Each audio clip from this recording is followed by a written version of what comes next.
Welcome to the San Diego 350 Climate Justice Leadership Series.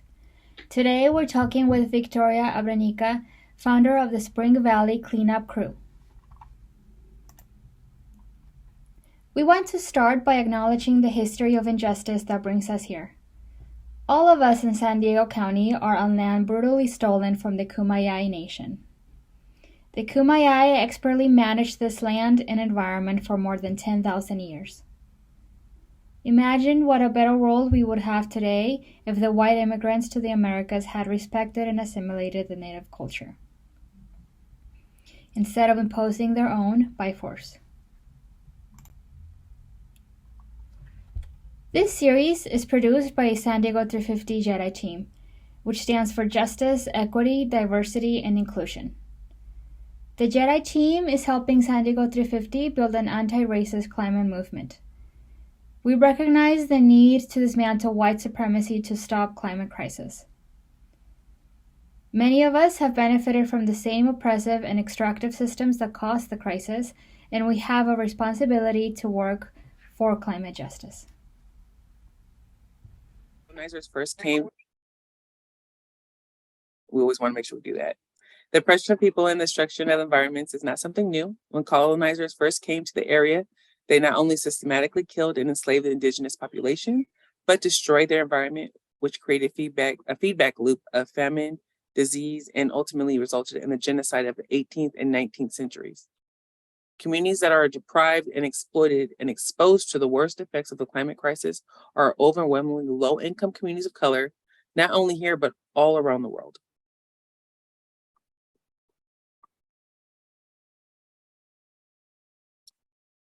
Which leads us to the health and wealth, which is, and if you can take a look at these maps, the redlining of communities along with racist housing and covenants and zoning decisions led to wealth and environmental health disparities that persist today in the San Diego region. The systemic denial of loans, segregation of housing, and sitting of polluting industries near communities of color created decades of obstacles to success. These maps show that the same communities marked unworthy of mortgage loans in the 1930s are the areas with the most pollution today. They continue to suffer from more poverty, worse air and water quality, more heat risks, and higher asthma rates, among other issues. And just to know, in San Diego, Southeast San Diego is a really huge, basically the big part of our redlining in San Diego area.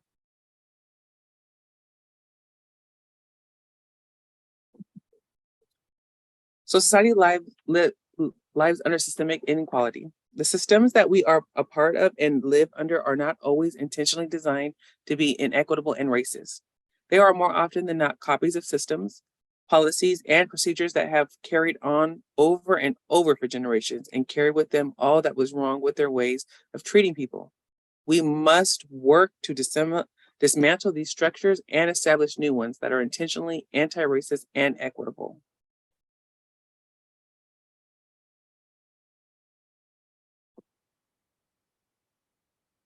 And luckily for us, we are very lucky and fortunate to have Victoria, who's going to be speaking with us on why the Spring Valley Cleanup Crew, being able to bring a voice of someone who is a minority and a woman inside the San Diego area that's doing great things. Victoria founded the Spring Valley Cleanup Crew, a grassroots organization focused on fighting against the environmental racism plaguing our community. Victoria works with San Diego Community Power to promote clean energy throughout the San Diego region and better connects communities with resources through an equity lens. She serves on Spring Valley's Parks Board and is the vice chair of the Spring Valley Community Planning Group, where she pushes for resources and policies to fight against gentrification, systemic racism, and the climate crisis. We thank you so much, Victoria, for being here, and I will link it to you. We can give her a wave, so she can hear us, but thank you, Victoria.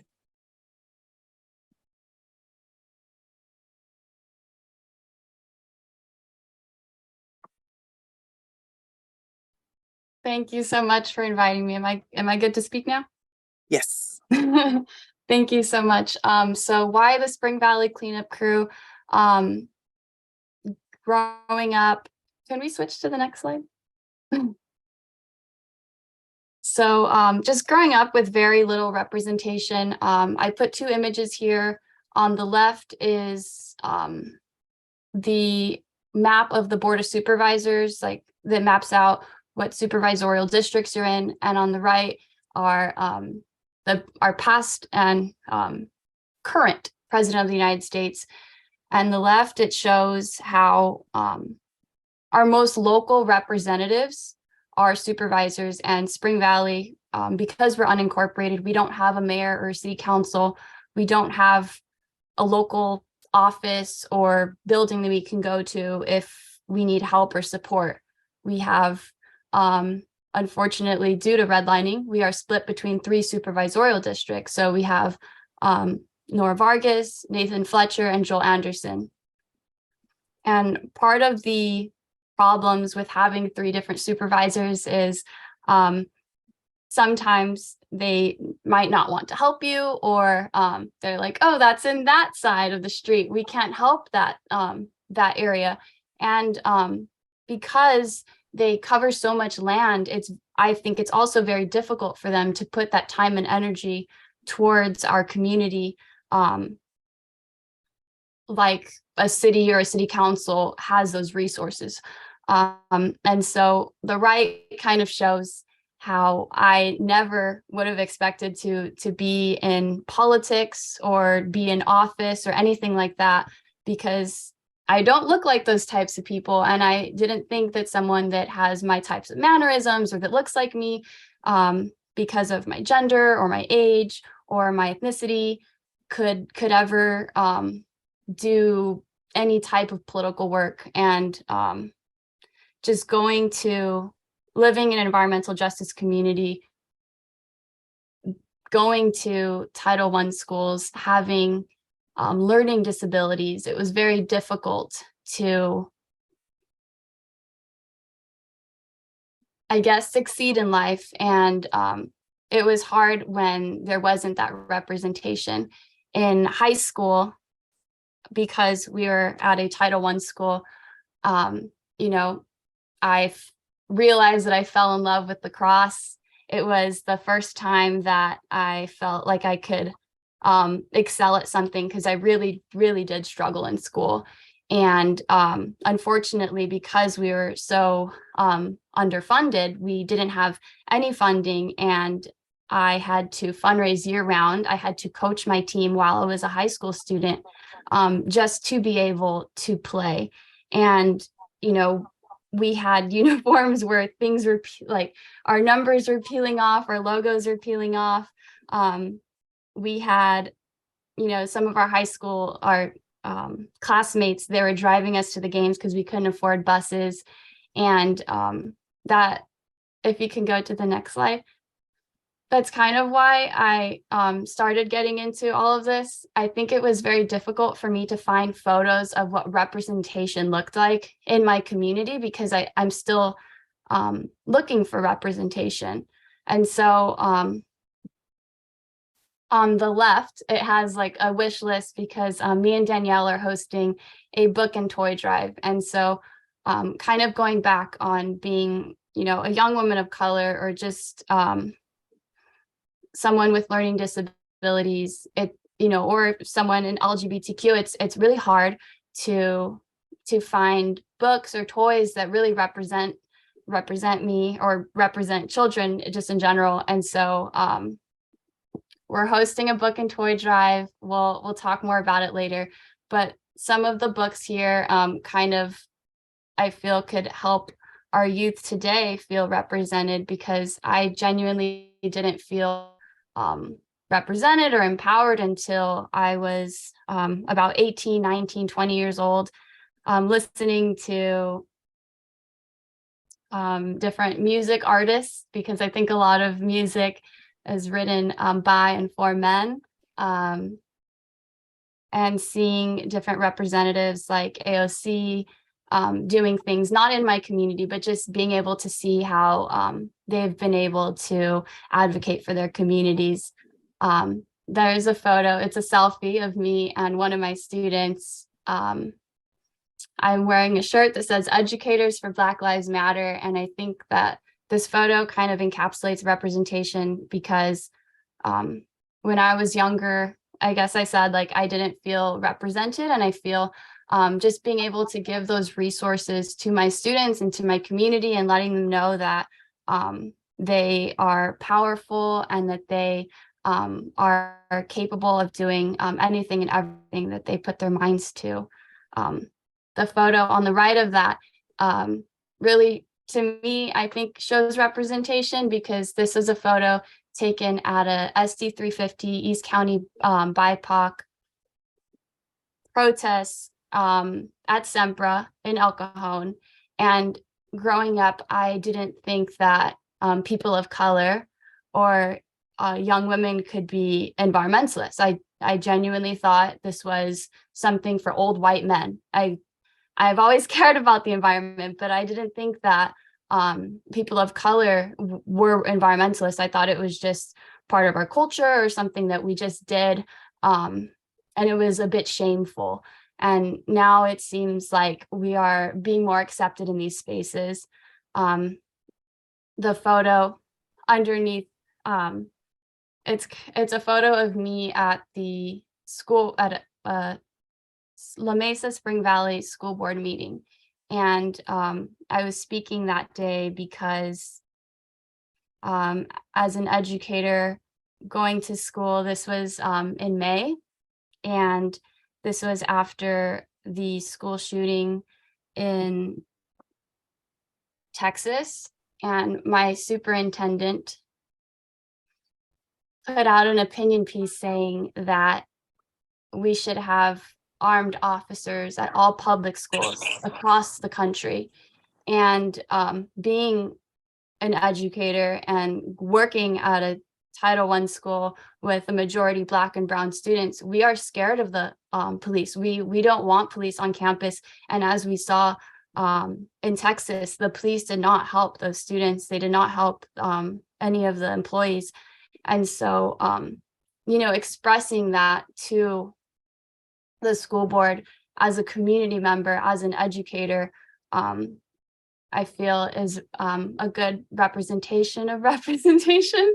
And then the photo next to it, I think just listening to other people and getting other perspectives of what community and what representation looks like is really important. If you can go to the next slide. And so because I felt like I didn't have a lot of representation growing up, I felt like and still now, I felt like I needed to go into leadership.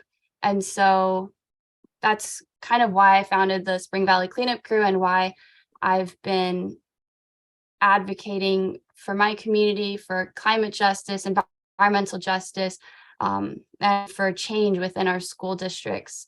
And so these are just different photos showing kind of what representation and leadership looks like. And so I have a photo of one of my old students, Eva.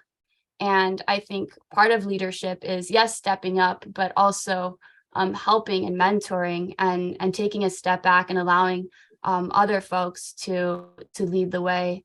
Then the photo above that is just kind of like a happy, it was a banquet when I was leading the Climate Action and Civic Leadership program at San Diego High School. It was a banquet. And so just like sitting and reflecting and listening, I think is very important. If you take leadership positions, it's important to have representation, but when you are in leadership positions, it's, I think, crucial to be listening to others and to be comfortable with other folks leading and giving other folks resources. The photo next to it, this photo was taken at the Tijuana River Valley because Imperial Beach is one of the most polluted beaches in the entire state of California. Our government is fully aware of this. Our San Diego County Board of Supervisors declared a public health crisis in the Tijuana River Valley for this specific reason. And the EPA has allotted money to address this problem. And through our activism and advocacy, we were able to push the EPA and our supervisors and Congress to help double that budget. I still feel like we'll need more funding, but this photo was taken during one of our cleanups at the Tijuana River Valley. And so not just, posting a picture, or not just giving a speech, not just going to a meeting, but literally like being able to do what you're asking others to do. If we want our government to clean up, then we have to show them it's possible, that people can do it. Be one of the people that can and is willing to do that. We were all, in the other photos you can see on the left side, we were all wearing masks and gloves and long sleeves and boots and pants, because it is very polluted there.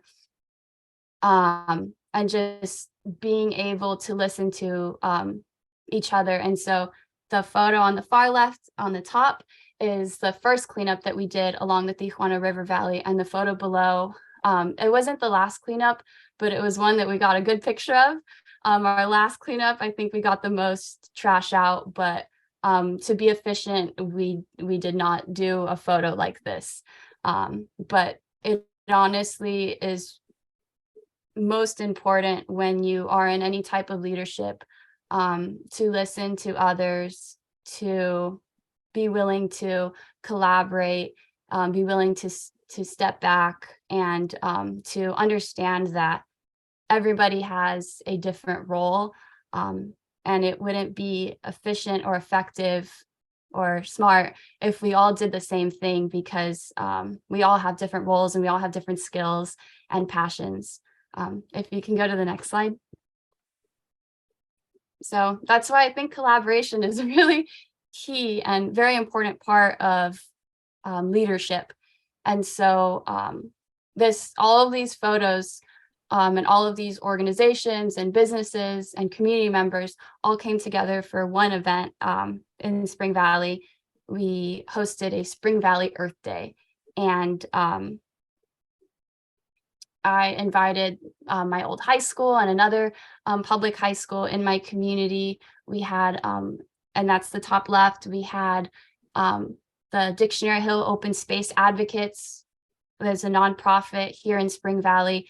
They have been advocating to ensure that there's a beautiful open space preserve, but they helped create that open space preserve and make sure that that land is protected, and hopefully that it's not rezoned and turned into housing or just some type of business, and we would possibly lose all of that wildlife and just that place for folks to go and just connect with nature. The photo next to it is somebody just doing face painting for the kids at the event. The photo next to it is a Spring Valley skate park. They were so kind as to teach the kids in our community how to skate. They had skateboards, and then they had balance boards and ramps, because they're well aware that we are all different skill levels and abilities. And then on the bottom left, we have Charles. He works for the San Diego County Parks and Recreation. As Tanisha said earlier, I am on the Spring Valley Parks Board, and I had to collaborate with the county to make sure that this was possible. And they were so gracious as to have one of their park rangers come and bring a hawk, because for a lot of us, that was the first time seeing a hawk that close. And it was also pretty cool that at that event, with the support of San Diego County, we were able to have a tree planting event. And so just to make sure that the community could come together and, help address some of the climate issues here, because it's really hot. Some of the air pollution issues here, because trees are super cool at addressing those things. And then the photo next to that is me, Danielle, Alana, and one of the workers at the Hamlet. It is a Black-owned business in Lemon Grove. And in the photo, we are taking a picture with books. And so at that Earth Day event, we were promoting just for folks to come and donate used books, because we're all on a budget, and use because it's the most environmentally friendly. We also asked if folks could bring books that would help promote LGBTQ, BIPOC, folks with different abilities. And the photo next to it has Cesar. He's in the Spring Valley cleanup crew. Him and his band came and performed for the whole like 3-4 hours, and it was really beautiful and magical, and a lot of people in the community were able to just like dance and just feel really special. And then the two photos next to it, we worked with different elementary schools in Spring Valley, and they designed beautiful posters for us to put up. And so the kids designed the posters, and then we went to different local businesses and we worked with the local businesses, and they allowed us to put posters there just to kind of bring up the morale. So that way, when the kids go there, they're like, oh my gosh, that's my art. The parents are excited, and it just brings people together, and the businesses are happy because more people are going there. And then next to that was GTM. It was a small donation of $100, but small donations are everything when you're a grassroots organization. And so I just wanted to highlight all of those people that came together for that specific event. And there are probably 50 to 100 more people. But just knowing that when you are in leadership, you have to work together, because if you're just leading by yourself, you're just a person. And there's nothing wrong with just being a person, but it's so much more powerful and it's so much more effective when we work together. And just being just thanking people and just being able to listen to people. And it is more fun. But yeah, it's very it's really necessary just to know that we all have different skills and abilities, and that it's so incredible and beautiful when we all come together and work together. And so I hope that today, and you can ask me questions later, but I hope that from today, like, you know, that you don't have to sit on a political board, and you don't have to found a grassroots organization. You don't have to work in clean energy or work at a school. But as long as you are working towards something to address an injustice, if you're working towards something that you're passionate in, that is like the most beautiful thing that you could do. Can you go to the next slide? And so on top of all of that, I think just like, yes, we need to keep working and like keep, you know, pushing against these injustices, because these are systemic problems that have been here and will honestly be here for a very long time, because that's how it's been built. And so something that I do is to help me stay focused is, I wish I could show you, but I have all my protest posters on my walls, and there's some here. But it helps me to remind myself, like, what am I passionate? Like, why am I doing this? But then also remembering that it's okay and it's very smart and necessary to take breaks for your mental and physical health.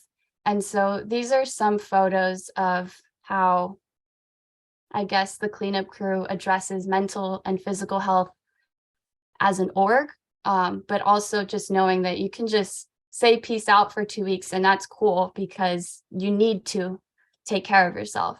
And so on the far left, we have a good vibes garden.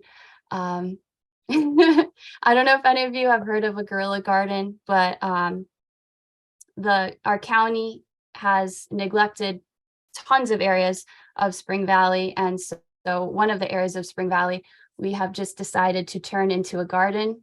We have not gotten permits, we just did it. And we just got shovels and we just turned into a garden. And so part of that garden has a little good vibes garden.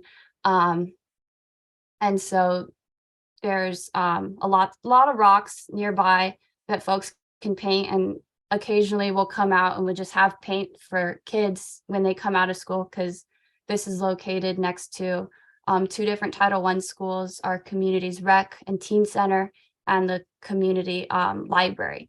And so it's heavily trafficked by lots of families and just folks in general. And so if someone's feeling a little sad, they can just grab a Good Vibes Garden Rock and just go on with their day. And hopefully it just makes them feel a little bit more special. And then next to that, I have this was at one of our restoration events.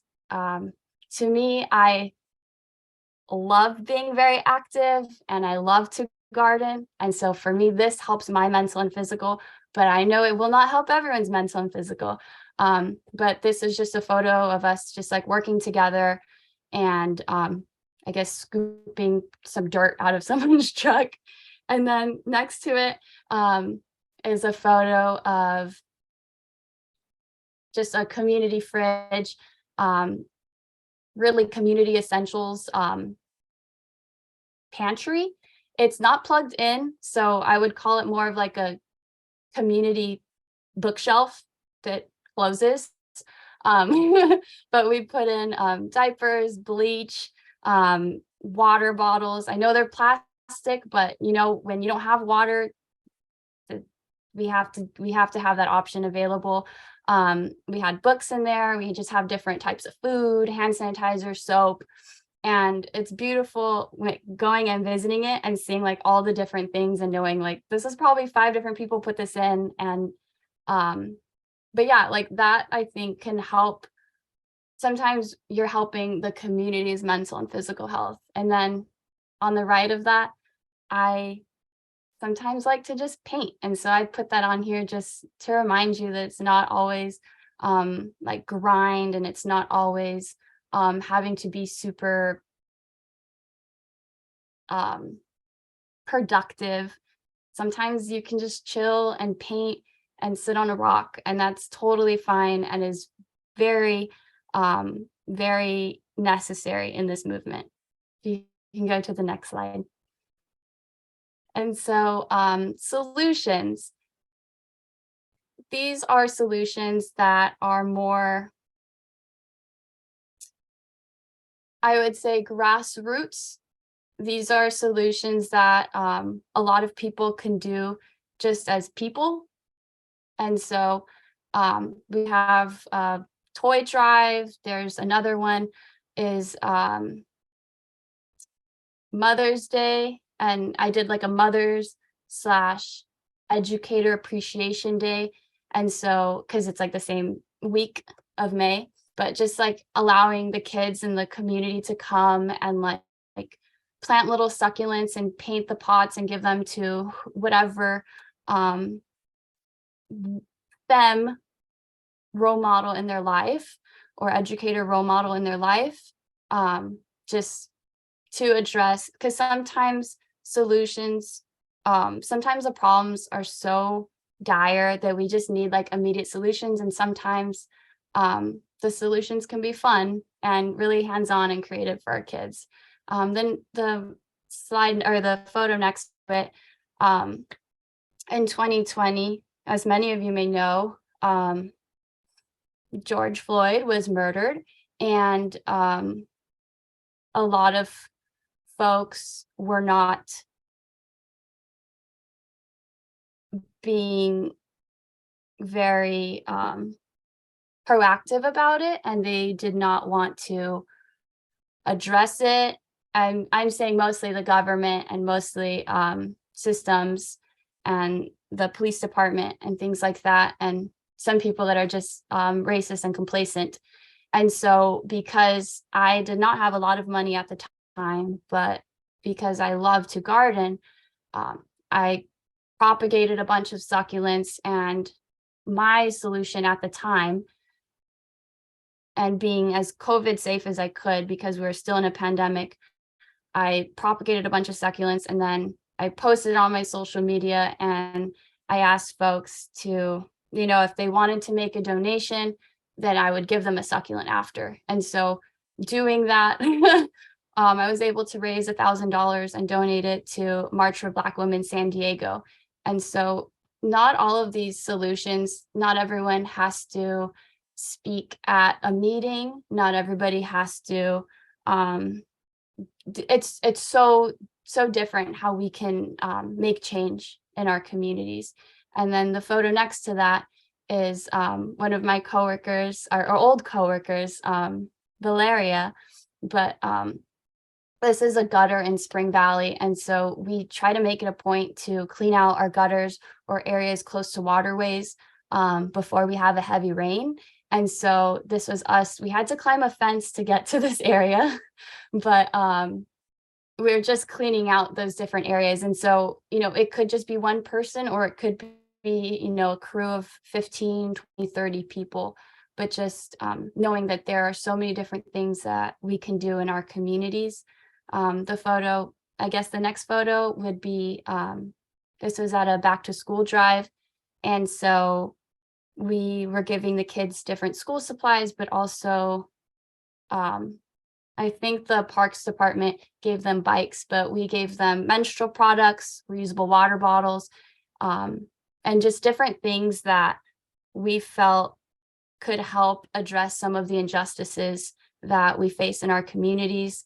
I know working in the schools, the water fountains weren't available because of the pandemic. And so the only way you could get water was by using a reusable water bottle. But if you can't afford a reusable water bottle, there was nothing that they could do. And so that's why we really pushed for that. And then the menstrual products was because menstrual products are really expensive, and I cannot expect a family to pay for menstrual products when they can't even afford rent. And so we connected with a lot of different companies to try to get these things for free. And then we were also able to ask folks in the community if they could donate these. And so that's how we were able to provide those for our youth here. And then I already talked about the community, what did we call it? Community bookshelf. And then the photo after that are some of the menstrual products. And then next to that is just a lot of the books that we were giving out at Earth Day. We made it a point to have books from different age groups and encouraged. Also at that event, we had reusable tote bags because we're trying to be as environmentally friendly as possible with the reusable. And then they're like canvas tote bags, and kids were able to decorate them and design them however they wanted. And they were using environmentally friendly ink. And so then with their tote bag, they got to fill it with as many books as they wanted. And so this is just some solutions to some problems that I've come across in my community. If you can go to the next slide. These are more systemic issues. I would say everything is a systemic issue, but this is more having to work with electeds or government people to get problems taken care of. And so on the left side in Spring Valley, we don't have enough trees in our area. I think it's due to redlining. And because of that, it's really, really hot out here. We don't have the best air quality, and the county knows that. They have put in their climate action plan that they're going to plant 550 trees in May, and they didn't do that. And I'm on my parks board, and I've put tree planting on the tops of our priority list for multiple years, and we're not seeing the change. And so making that very evident so folks can see, sometimes the solution can just be educating the masses. And so creating a graphic that really shows what, shows the problem. And then next to that, showing, the actions that we've made in our community and putting together a petition to get more trees in our community. The photo next to that is at a tree planting event that I organized with the county. And so it's like, yes, we're fighting the county, but we're also working with them because at the end of the day, we have to be able to work with the people that we're asking for things from. And so if we want the county to plant more trees, we have to ask them, demand it at times, and work with them if they're willing to work with us. And so then the photo next to that I was going door to door asking people to sign the petition so we can get more trees in our community. And so there were tons more other ways that we were fighting for this, but I just wanted to show how we kind of were addressing that issue. And then next to that is part of the Tijuana River Valley. And so this was at a protest that I organized outside the EPA.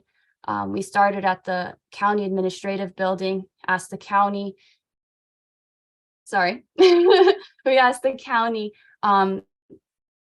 to take more action because, you know, they declared it a public health crisis. And then after that, they opened up a campground half a mile north of the most polluted area in the Tijuana River Valley. And so going to the county, letting them know, like, yes, we're activists, but we're also educated. We know about these problems and we know that you have the ability to help. And then under that is letting people know how to go to these meetings. And so they don't just think it's just 1, 2, 3 people coming here. It's like, no, we are all well aware of your negligence and of you just not helping and trying to address these problems. Next to that, on Labor Day weekend, we we went to the campground that they had opened up, and there's a playground, and so there are children playing in this heavily polluted area, and there are folks camping there, sleeping there, and camping there. And so none of the people there knew how dangerous it was. So letting them know and letting the county know that this is not okay. And, you know, there are different ways. And then at the top, you know, we just, all right, if you're not going to do a cleanup, then we'll do a cleanup. And just showing the county that, like, the people are capable of doing this, right? We know about these issues and we're willing to take this action. And so this was with like little to no budget because we're not even a nonprofit. We are a grassroots org. We're just neighbors and community members coming together. And so if they have thousands, millions, billions of dollars and they aren't doing anything and we're doing all of this with no money, I feel like it kind of puts more pressure on them to take more action. And then I guess going back to the first photo of me holding up that thing, that is a zine or like a mini magazine. And so we use those to kind of educate people on the problems. And so like in the little booklet, it just walked through all of the issues going on in the river, how people can take action, and then just basically that. And so obviously these are not things that one person can do by themselves. These are things, again, that we should do all together. And so if anyone else has any questions, these are just some of the solutions I came up with. But if you want to go to the next slide, if you want to contact me or if you have any questions, I would love to answer them.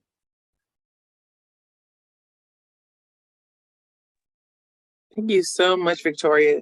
I mean, from the Hawk and the band and the community music, the good vibes rocks that's an amazing and wonderful I think aspect you're bringing. The community bookshelf alone, I'm sure so many people are benefiting from that. I just commend you on your courage and your care and your compassion for the community and to speak up and to literally educate the community as well. And then real quick, we'll see it in the chat if there was any questions or if anyone wants to raise their hand. If you would like, you can also unmute yourself and go ahead and ask Victoria a question. Can I ask a question? It'll take me forever to type it in. Of This course. is Nancy. Could you talk a little bit more about the campground? I spend time down there and used to help with the cleanups when physically, it's hard work. And when I was physically able to do that, but I have been kind of out of the loop. How did that campground, can you give the timeline on the campground and how that was approved? And maybe your ideas of in the future, how something like that could be avoided, or what your group has done to, really, let them know that they need to get input first. Can you talk a little bit more about that situation? Of course. And so the campground was approved not by our current board of supervisors, but the board previously. And so that previous board, I know our chair on his campaign trail, he was speaking not in favor of this campground. And some folks were not supportive of it, but it got passed by the old board. And so the new board, it's a little frustrating that the chair during his campaign trail was very opposed to it. And now I'm not seeing that same type of opposition and that same type of language. And so I think a month after the new board, I'm saying new, I think that they were elected in 2020, or like in office in 2020. Shortly after they were in office, they declared it a public health crisis.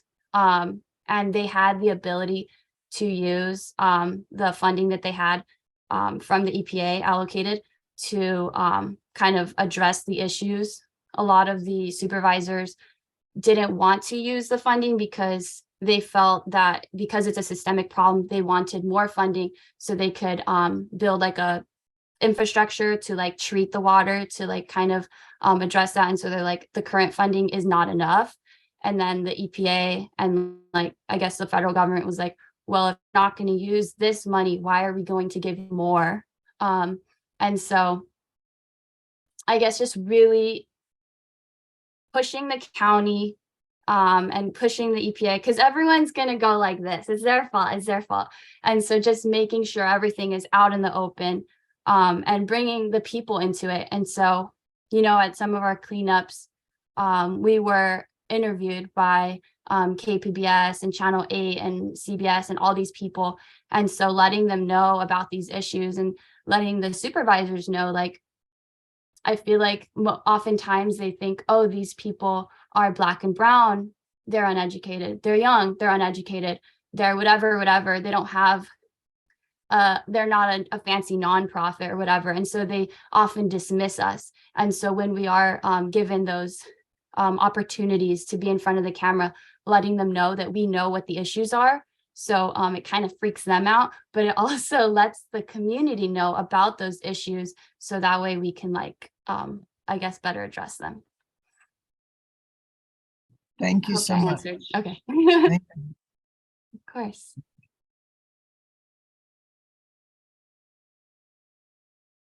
Thank you. And I was going through the chat real quick just to see if I saw any questions come up. I didn't see any more questions in the chat, but does anyone else have one? You can go ahead and unmute yourself and go ahead and ask Ms. Victoria. Well, I have a question while everybody else is thinking of their questions. Victoria, how can white allies help an environmental justice group like yours? And what should we not do? Thank you for that question. I think there's a lot. Like any of the solutions that I gave, I would be totally comfortable with like white people helping with mutual aid and doing a lot of speaking at meetings. I think that we need as many people in this fight as possible. It's more just bringing people together from other cities. So Danielle and El Cajon, I want to go to her city council meetings and speak and just help elevate her the issue that she's trying to address. And so folks would come here and speak at our meetings, and then we go to Lemon Grove and we go to Barrio and City Heights, and just honestly just listening and seeing how we can help. And just, if you do need help, then we'll come, just like a little Batman, the little thing will come through. So just, yeah, I think if that helps. And do you welcome anybody joining? Absolutely, yes. I mean, we don't have to live in Spring Valley. We can. No, everyone can help. We're always looking for help. I'm not sure if they're still on the call now, but somebody named Sebastian, I think he lives in La Mesa, but he is a landscaper, and he's come and he's helped so much with our restoration projects, because as his profession, he does native restorations like landscaping. And so yeah, of course, anyone and everyone can come, and it's very appreciated. Thank you. And to follow up on that, is there anything that you would advise allies not to do or to like take a step back on, and as far as like engaging with environmental justice? I think I am not Indigenous. I do not claim to be Indigenous. But I think that you know, we are on stolen land, and if we are, you know, having a discussion on land use, I think that Indigenous folks should be in those conversations. You know, if we are discussing you know, changes to a community, making sure that we are properly reaching out to you know, the folks that it's going to affect the most, and just to try to elevate those voices that aren't often listened to and heard.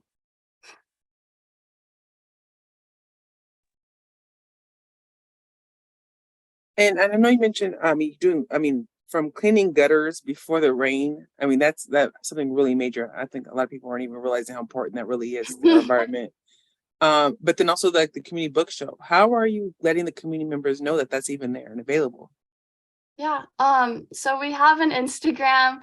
We don't have a website yet because we have very little funding, but we have an Instagram where we've let folks know. It's also on that same strip that I told you that we just turned into like a guerrilla garden. So we have like vegetables and like other like herbs along with the native plants growing there. And so it's a very heavily trafficked area. And so the bookshelf is beautiful. We have lots of colors. It's in English and Spanish. And so it's very inviting. So a lot of people know just by walking by, and then just us posting pictures.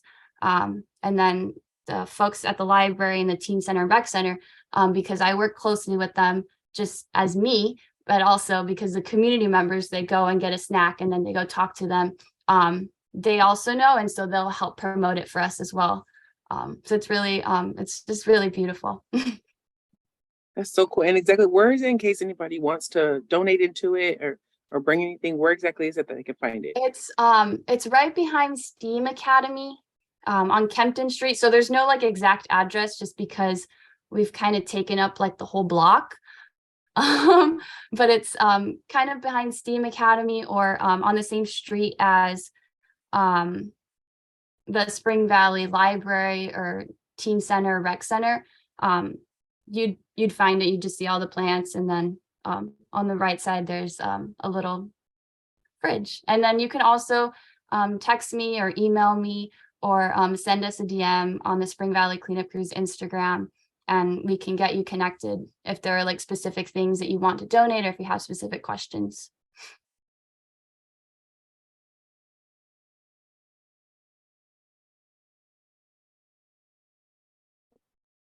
Just kind of taking a look around. Does anybody else have any questions? So you go ahead and unmute yourself.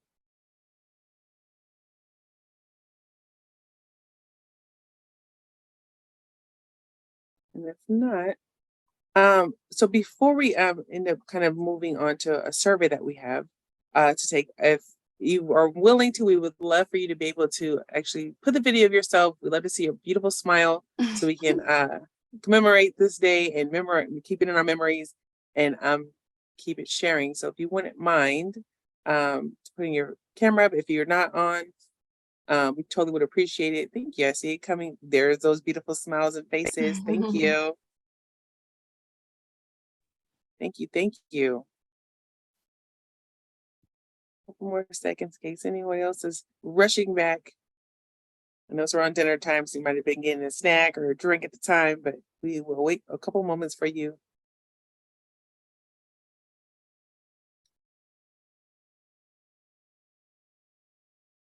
Thank you. And on my S350 team, I'm not sure who was going to take, who has the big enough screen of it, but if you want to go ahead and maybe in 3, 2, 1. I can go ahead and take a screenshot. Awesome. Okay. Ready? Everyone smile. 3, 2, 1.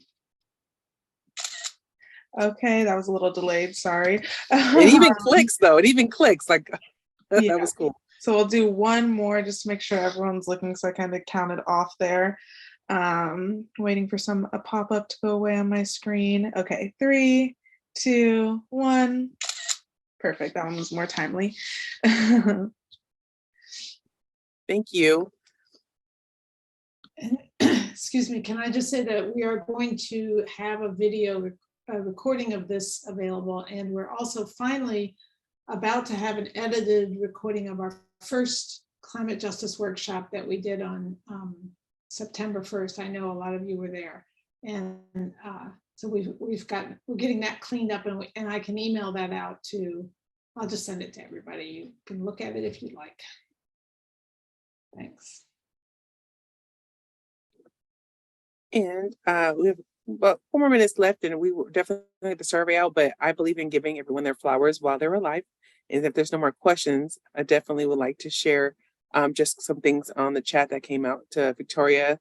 That Victoria was such an incredible mentor. I would take into action. I am taking today with Victoria's attention and mentorship. Victoria is an amazing leader.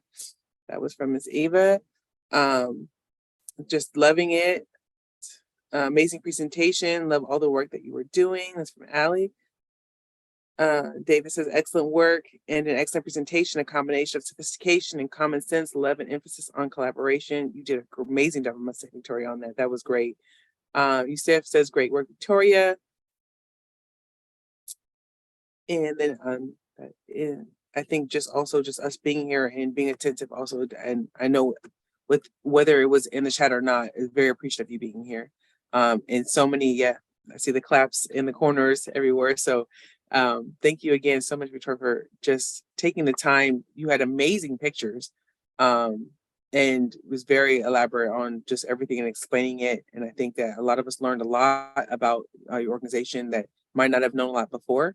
And maybe even if they did, I'm sure they learned something new even today. So thank you so much. And so going forward, we have a survey. Make sure I get to it. That we are wanting to share. And you can find it in our chat, the link to it. We really would appreciate it if you can go ahead and fill it out. It's not too long. Just your email. What's something new you learned about climate justice and leadership? Do you have any feedback on the event? And do you have any extra questions maybe for Victoria that you didn't get to ask, that you want to maybe ask on the side? Would you like to get involved with the Spring Valley Cleanup Crew? And we want to make sure this workshop isn't a one-off thing that is never discussed again. So that's what we want to follow up. So it's really important to help us as our JEDI team and better support San Diego 350 teams and the pursuit of equitable solutions and climate action. So please, if you can take a moment, we truly would appreciate you just filling out that survey. So again, like, we can make sure that not only is it that we know that in our spirit and our hearts is doing well, but we know from you also just letting us know that it's something that you like to hear, you learn something from, and as we move forward, maybe have an idea of what you would like to hear as well. Yeah. Thank you so much, Tanisha, for I want to, as you said, give people their flowers, lift up comments in the chat that you did a fantastic job facilitating tonight's event. So noise for Tanisha as well. Also a very powerful climate justice leader that we'll potentially be hearing from at a future event in the series. I just wanted to ask, Victoria, did you have anything that you wanted to say before we head off? Any words of wisdom you want to leave folks with? And Anita, can we go back to the slide with her contact info, please? Absolutely. Just thank you to Tanisha and Danielle and Susan and just everyone who put this entire thing together. Thank you for allowing me to speak and being able to advocate for my community. I think that going into the climate sphere or just leadership positions, it's really important to know why you're doing it, because some folks don't always have the best intentions. And so just making sure that you're going in with good intentions And then just if folks want to collaborate with you, sometimes it's good to check their intentions, because a lot of people will try to take your energy and will try to take advantage of you. And then consistently check yourself often, because you don't want to be slipping. I think I could be corrupt if I didn't do that. Very well, I could have been your enemy. I could have been a bad guy. And so just, yeah. And then just know that it's always good to take breaks and that it's really necessary, and just to just be easy on yourself. Thank you again for allowing me to speak.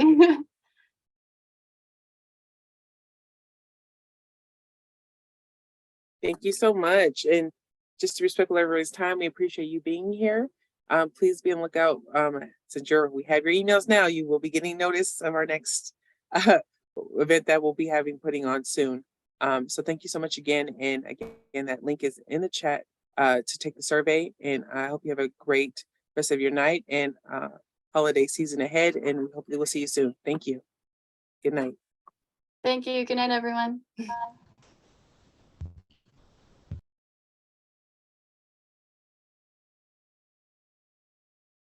Thanks so much. Thanks, Nancy. Bye, y'all. Thank you for joining us. I just wanted to say thank you to everyone that helped plan this event, the Climate Justice Leadership Working Group. I feel like this has been a fantastically efficient, obviously, space and group of people. Yeah. Jaya is still here. She was involved. Mm-hmm. Yeah. And I guess Nicole left. And You- John. Yeah, I think we're missing a few folks, but you've all been amazing to work with, and I can't wait to see what the next two workshops look like. I will not be a part of planning those most likely, but I just wanted to say thank y'all in case I don't see you again before I start my maternity leave next week. I believe Danica will be facilitating next Thursday, by herself. So thank you all so much. We killed it. Tanisha, amazing facilitator. Sounds like you've done this a million times. Yeah. Thank you, Tanisha. You did a great job. Yeah. Nothing, a big part, hand clap to Victoria. She had an amazing, it was a phenomenal presentation. She was real thorough with it. And again, thank you. And obviously, we have the notes and the script to do it and put everything forward with the slides. So thank you for everyone who was involved. And Danielle, all my positivity vibes go to you, that if I don't talk to you and see you before you deliver those beautiful babies, that you'll be giving us a little, screenshot of them sometime soon. Definitely. Yeah, for sure. Waiting for some photo bombs for them to be in the background of some of these slides. I know I definitely have to send out to all the Google groups. Everyone's gonna want to see what the twins look like. We're excited for you. Thank you all so much. And so far we've gotten 8 responses on the survey, so hopefully those keep rolling in. Good. Yeah. Send out a All of you follow-up. who are still here, still filling out the survey. Yay, Barbara. Yay. Awesome. Thank Well, you. Thank you all for your time. And it was great organizing with y'all. Have a good night. Yeah, it was good. Yusuf, I'm so glad you made it tonight. Oh, thank you. Great job, everyone. Thanks. Yes, thank you. Okay, I'm gonna head off now. Bye, y'all. Bye. Bye.